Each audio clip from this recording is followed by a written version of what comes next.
Hello everyone. In this video I want to show you how to do a VLOOKUP when the column being looked up is not located in the first column of the dataset.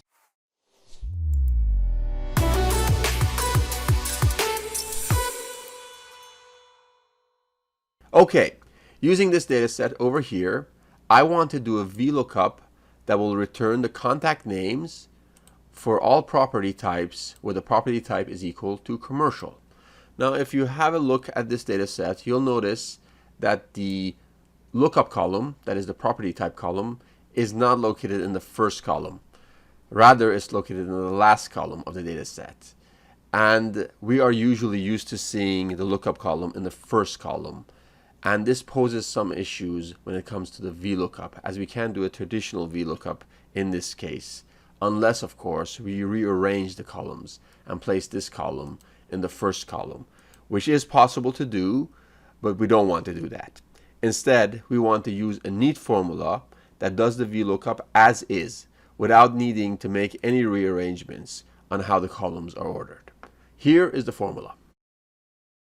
Now, before I explain how this formula works, I'm going to actually apply it to the data set in this column over here, and then I'll explain how it works. So I'm going to go ahead and type the formula over here.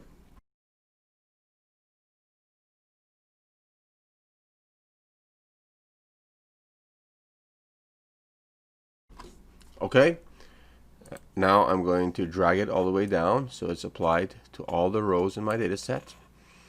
So you can see that this formula has given us exactly what we wanted.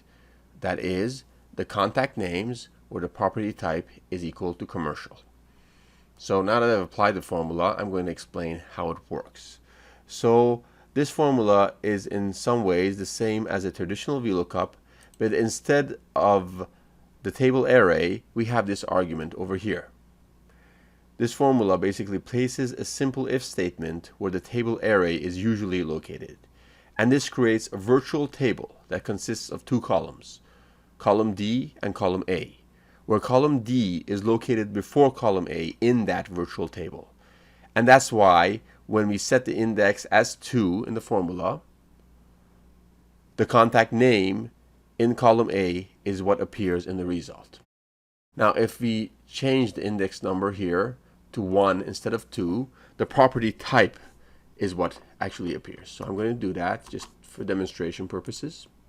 I'll drag it down. You can see that when I make the index 1 instead of 2, the property types appear, but that's not what we want. We want the contact names where the property type is equal to commercial.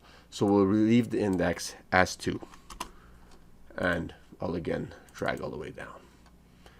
And this is how we do a VLOOKUP when the column being looked up is not located in the first column of the data set. Please let me know if you have any questions. I'll be happy to help. Leave them in the comment section below, and let me know if you like this video by giving it a thumbs up and subscribing to the channel for some more awesome Excel tips coming your way. Thanks for watching, and I will see you in my next video.